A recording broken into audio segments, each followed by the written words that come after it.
Charting Toward Intimacy covers mature topics. Listener discretion is advised. Charting Toward Intimacy covers mature topics. Listener discretion is advised. Welcome to Charting Toward Intimacy, where we're expanding the conversation around Catholic sexuality. We're your hosts, Ellen and Kathleen.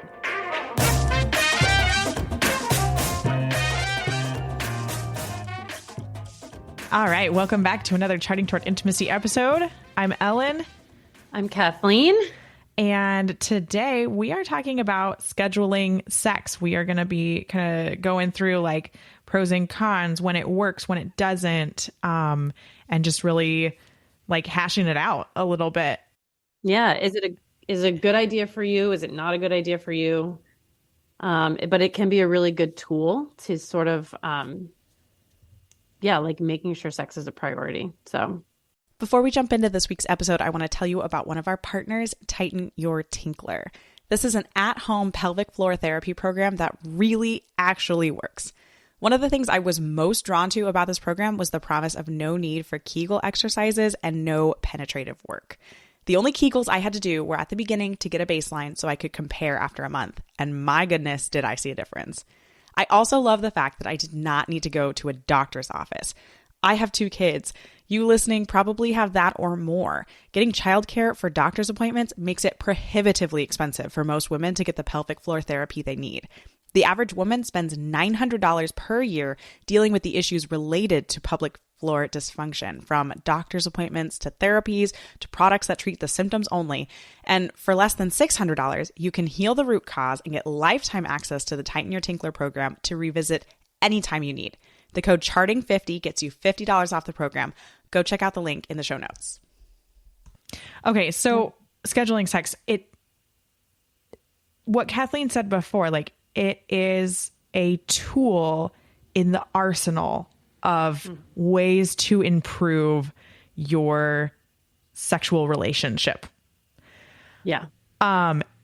I think a lot of times, like in NFP, like I've heard this in like NFP introduction talks and stuff, and it's like they like give scheduling sex as the like the recommendation. The primary recommendation is like, oh yeah, well, like when you're abstaining for a while, you can, at a certain point, you can kind of tell like, okay, the rules are going to be fulfilled on like this day, and schedule it, or like when you're in that infertile time in order to utilize it to the best, the greatest, in order to utilize that time to its fullest potential there. That's what I was looking for.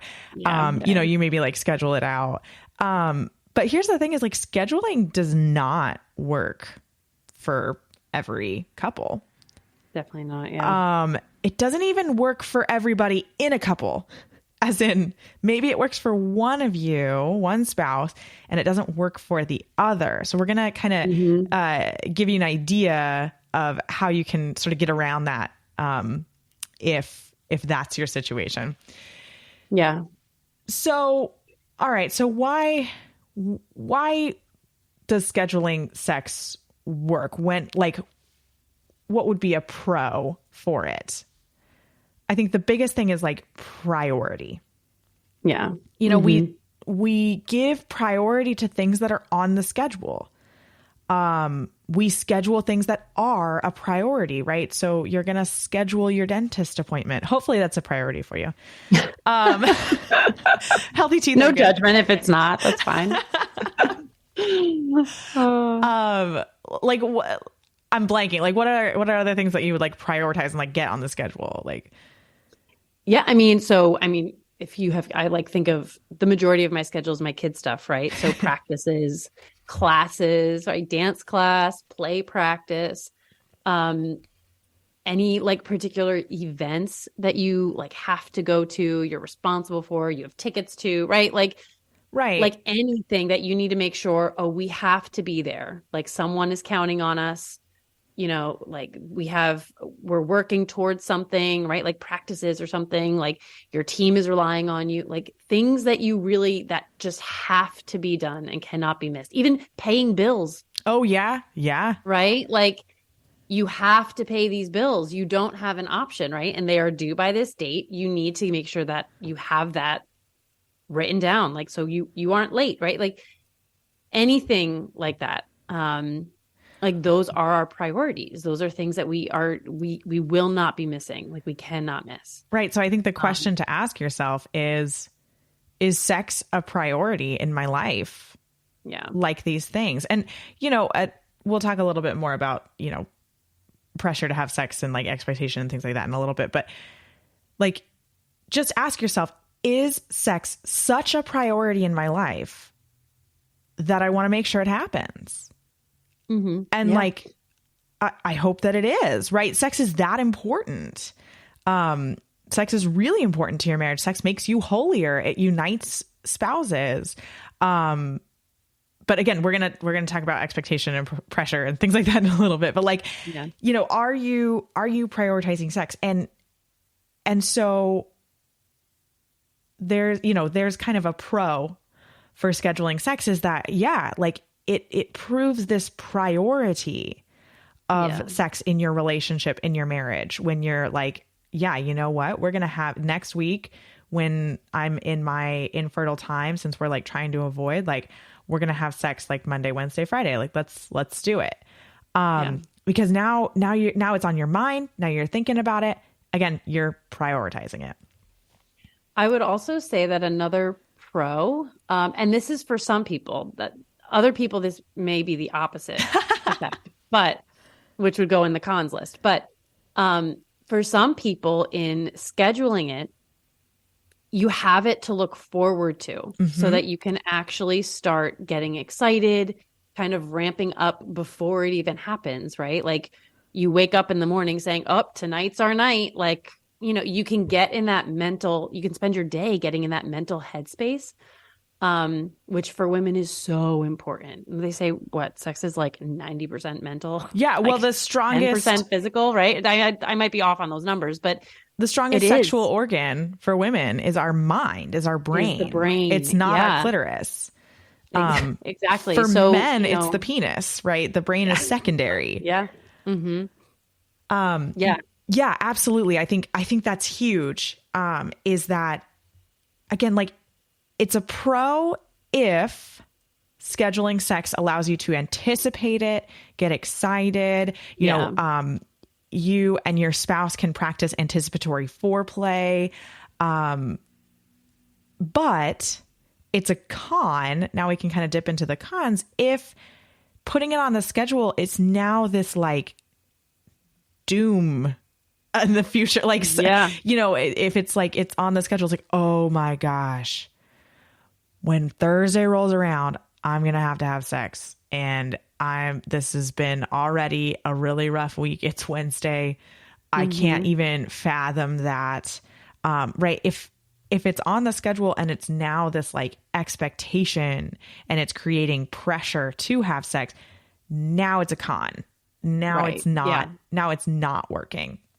And that's when, you kind of just need to know yourself.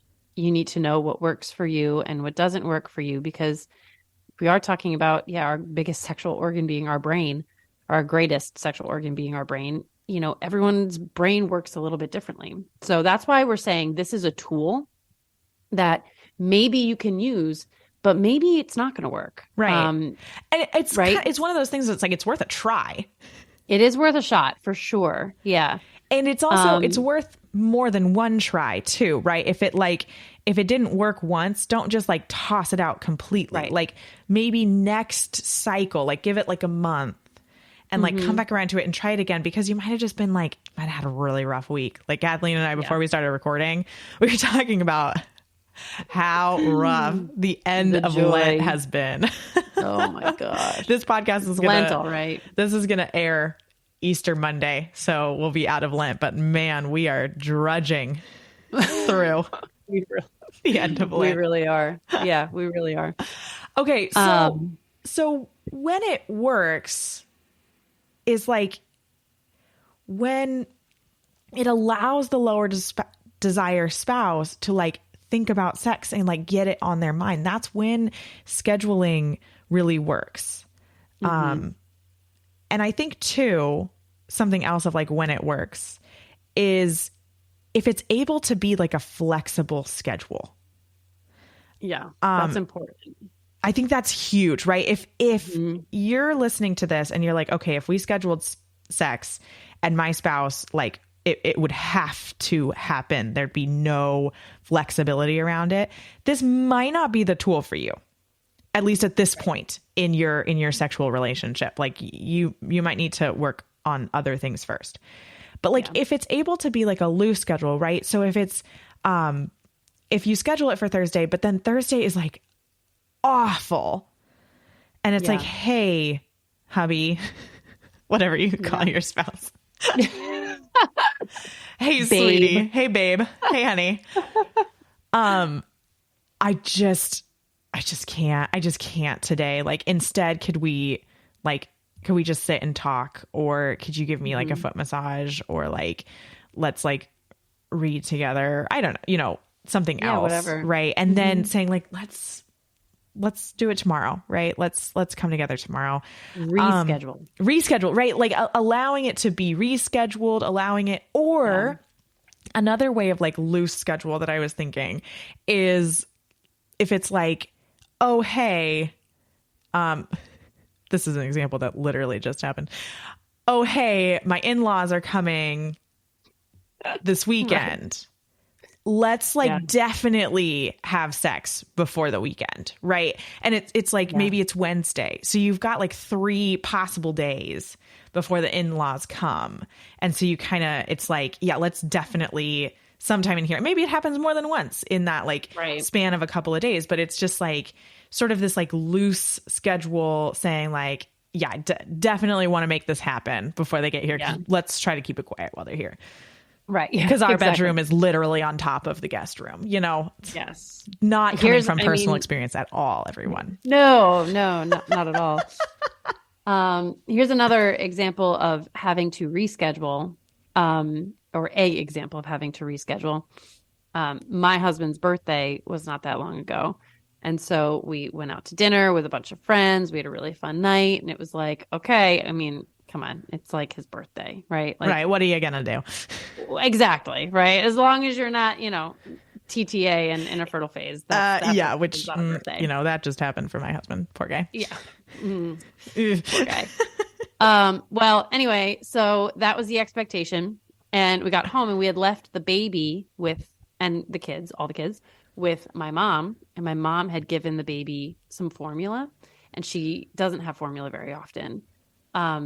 And she reacted really poorly to it. So as we were going to bed, she started vomiting, like projectile vomiting all over. And so then it was like, okay. And it was like it was not a once and done, like it was hours of projectile vomiting. So it was like, okay, well, I guess gonna need to reschedule that one. Yeah. I'm going to head downstairs with this baby and sit up for a couple hours till she's done puking. And obviously that was a situation where it's like, okay, it's pretty like extreme situation, a little bit of a bummer, but like not really much you can do about it. Right. And so it was just like, okay, tomorrow or like the next available time we have. Right. And that's what we did. And that was like, fine. But, sometimes like life, especially in marriage and family life, like things can be so unpredictable. Things happen. Kids get sick. Random things happen. Kids have nightmares and then end up in your bed. You know what I mean? Like it's anything can happen. So that flexibility is so important. And understanding that you need to have that flexibility, because if you don't have that understanding that like we need to have a flexible schedule, then I think it could really set you up for disappointment when those things really do happen. Right. So I think now we can kind of start talking about like the times when it doesn't work is when that expectation is there and it's immovable. And that turns into that is a recipe for duty sex. Yeah. When there's just not this understanding that like things happen, life happens, kids happen. And so, when scheduling sex becomes this like pressure to have sex, even if you have a really hard day, or there's just this like expectation that it's going to happen, or even I think a difficult one too, like we were talking about like rescheduling, but like sometimes you have literally that bad of a day where it's like, I can't even promise you that we could have sex tomorrow. Like, I just can't. Right. And so it's like, even if it's like, there's some flexibility, but not total flexibility, like that can create this like duty sex pressure to have sex situation, which is going to be the opposite of the whole point of scheduling sex. Because the whole point is using this tool to better your sex life. And if it's somehow making it worse, then toss it out. Yeah. So I think, go to bed. So anyway, so for us, Mondays are a good night, right?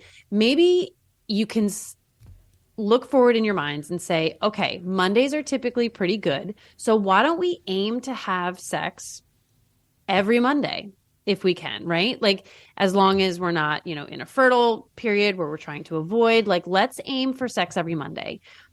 And I think that's a really good thing to use as a general guide to try and prioritize sex, but not as a hard and fast rule.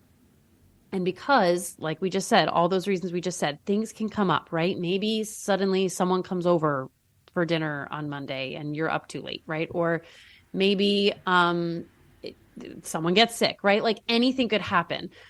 So maybe you can then push it and say, okay, well, maybe we didn't get to use Monday. We'll try for another day this week, right? I think that's a really important way of looking at it, because at the end of the day, we need to see our spouse as a whole person.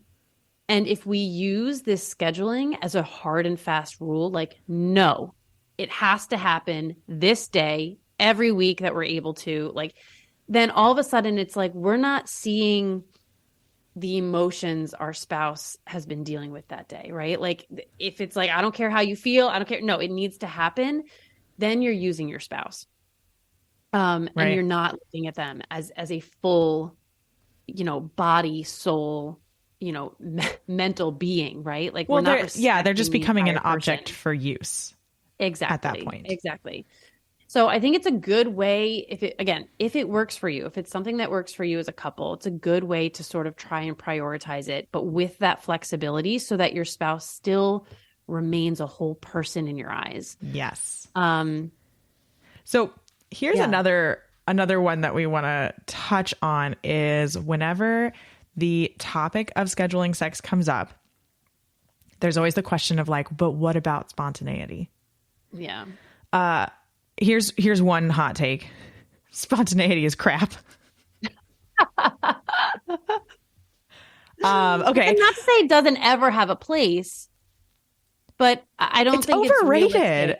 It's I just don't think it's realistic when you have a family in particular to rely on spontaneity all the time. And let's look have at a sex life that is based on spontaneity. Where is this like hyper focus on spontaneity coming from? It's coming from Hollywood and it's coming from pornography, right? Yeah. I mean, and really it's coming from pornography. It's coming from somebody is doing copies and suddenly I have to have you this instant, right? Yeah. Like, that's ridiculous. That is not how true intimacy is built. That's lust. That is lust. Absolutely. That is lust, Like, true intimacy is built on a strong foundation. And so anyway, like, spontaneity, I think, is a whole other topic. But honestly, it's overrated. And I think it is, though. It's important we talk about it now because it is a big objection to scheduling sex that I think a lot of people have. Now, this isn't to say, like, spontaneity, it's a hard one to get past if you're still in that mindset of like, I need sex to be spontaneous. So if you're listening to this and you're like, I have a spouse that like feels like he or she needs sex to be spontaneous, here's an idea. Schedule sex in your own head. Say, hey, you know what? I think we should have sex, like, to yourself. Don't tell your husband, right? Like, and this isn't like, you're not lying to him or something like that. You're not telling an untruth. Like, just schedule it in your own head. I'm going to initiate sex on Thursday. Yeah. Like, I think we should have sex on Thursday, right? And like, then you kind of get this best of both worlds thing, right? It's scheduled for you who needs that kind of anticipation. And for your spouse, it's spontaneous. Now, this is not going to work for everybody, because here's what the scheduler spouse is missing out on is they're missing out on, anticipatory foreplay from the other spouse. But again, like this is a tool you can use. It might work for you. It might work really well for you. Yeah. It might not at all. And that's okay. That's okay. Hopefully we'll have an episode that does help you. Right. Keep listening. Keep listening to the podcast. Keep listening. See what we come up with next. But I think like when it comes to scheduling sex, it's not going to work for everybody. Mm-hmm. And there's a lot of different ways to go about scheduling sex. There's a loose way of scheduling sex. There's a little bit more of a like defined, yes, tomorrow night we are going to have sex, right? Or, sometime this week, definitely like, let's have sex. Let's have sex a couple of times this week, right? Well, and I think also there's like a long-term scheduling and a short-term scheduling. Ooh, right? That's really like good. I think we can look at it that way, where it's like I said, every Monday, right? Okay, Monday's a good day. Let's aim for every possible Monday, right? That would be like a long-term scheduling. But then there's short-term scheduling where you're like, oh my gosh, I peaked today. So that means plus 3 days, evening of plus 3 days, right? Or 4 days if you're more conservative. We can schedule ahead in a short term, right? Like, okay, this is our day. Or even shorter term, right? Even shorter, like in the morning, hey, can we have sex tonight? Like exactly. Yeah. Mm-hmm. And so I think go ahead. There's two ways of sort of looking at that scheduling that, again, maybe long term works or doesn't work for you, but maybe short term does. So there's a lot of ways you can really kind of do it. Yeah. To make it feasible for your relationship. Exactly. And this is like, these are something to try, something to experiment for one cycle. And then maybe like try it a different way. And talk about it. I think like discussing how it worked and how you felt and how your spouse felt during like different parts of this whole scheduling thing, and figuring out like, is this a tool that's helpful for us or not? Right. Yeah. I think that communication aspect is huge in this. Agreed. Thanks so much for listening. If you are not already following us on Instagram, be sure to check us out at Charting Toward Intimacy. And if you listen to podcasts on a platform that gives you the option to rate or review, we'd love for you to do that because it helps us spread the word about the podcast. If you ever have questions, comments, or episode topic ideas, please reach out to us. We love to hear from you. You can reach out on Instagram or send us an email. Our email is in the show notes. Until next time.